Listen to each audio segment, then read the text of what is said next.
Makulay na buhay mga katropa. So update ulit tayo ng ating house renovation. Ngayon ay araw ng Huwebes. Ngayon ay July 11 ng hapon. So mga katropa, ngayon ay okay na ang kwartong ito. Nakabit na nila ang floor. Ayan, tapos na. Nung pinakita ko sa inyo ay wala pa, binaklas pa lang nila. Ngayon ay naikabit na nila at pininturahan na nila. Ayan, may pintura na. Ito ang pintura na ginamit nila. Yan. So, mga katropa, dito naman tayo sa kabila. At silipin uli natin ang ating banyo. Ito ang ating banyo dito. Ito natin ang ilaw, yan. Meron na rin na exhaust fan. So may sliding door na, naikabit na sliding door.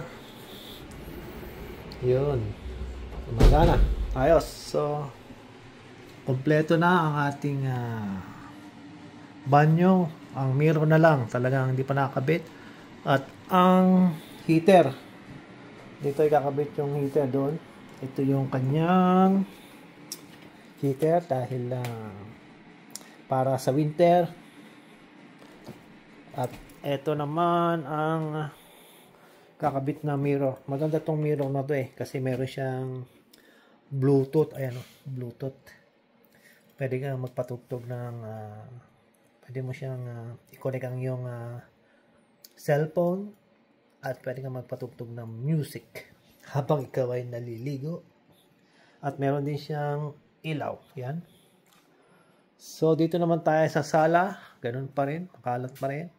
Pero ngayon, dito sa ating kitchen ay eto na. Naikabit na ang backsplash. Yan, meron na ang backsplash sa ang ating kitchen, yan. Katulad doon sa ating coffee shop. Sa coffee area natin.